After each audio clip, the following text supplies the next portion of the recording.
என்னது இந்த தீபாவளிக்கு 7000 கோடிக்கு பட்டாசுகள் விற்பனை ஆயிருக்கா? அடாமங்க. தமிழ்நாட்டின் பட்டாசு உற்பத்தி மையமான விருதுநகர் மாவட்டம் நம்ம சிவகாசியில கடந்த ஆண்டை விட இந்த ஆண்டு சுமார் 1000 கோடி அதிகமா 7000 கோடிக்கு பட்டாசுகள் விற்பனை ஆயிருக்கு.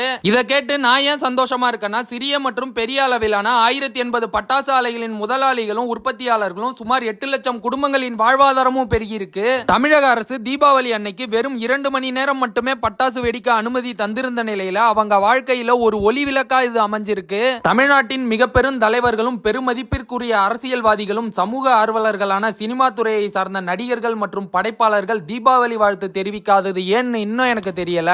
இத பத்தி நீங்க என்ன நினைக்கிறீங்கன்னு மறக்காம கமெண்ட் பாக்ஸ்ல கமெண்ட் பண்ணுங்க. எது எப்படியோ நம்ம அரியலூர் மாவட்டம் ஜெயங்கொண்டத்துல பரவலாக மழை பெஞ்சிக்கிட்டே இருந்ததுனால நம்ம தீபாவளியை கொண்டாட முடியாம பெரும் சோகத்துல இருந்தோம். ஒரு வழியா மழை விட்டதும் எண்ணெய் தேய்ச்சி குளிச்ச கையோட புது ட்ரெஸ் மாட்டிட்டு நம்ம செகுந்தபுரத்துல உள்ள முனியப்பா பட்டாசு கடையில 2000 ரூபாய்க்கு பட்டாசு வாங்கிட்டு வந்தாச்சு. பட்டாசா பார்த்துட்டு ஏதுடா இவ்வளவு காசுன்னு எங்க அப்பா திட்ட, எல்லாம் என்னோட ஃப்ரெண்டு காசுப்பான்னு சொல்லி ஃப்ரெண்டை கூட்டிட்டு இளையூர் கடத்தருல உள்ள நம்ம வீட்டுக்கு முன்னாடி பட்டாசுகளை வெடிச்சு அலப்பறைய போட்டு தீபாவளியை கொண்டாடி முடிச்சாச்சு. நீங்க இந்த தீபாவளியை சேஃபா கொண்டாடுனீங்களா? உங்களுக்கு இந்த தீபாவளி எப்படி இருந்துச்சுன்னு மறக்காம கமெண்ட் பண்ணுங்க. வீடியோ பிடிச்சிருந்தா அப்படியே ஃபாலோ பண்ணிக்கோங்க. Okay bye guys. யாராவே முரட்டாளா ஓடிக்கிட்டு இருக்கா?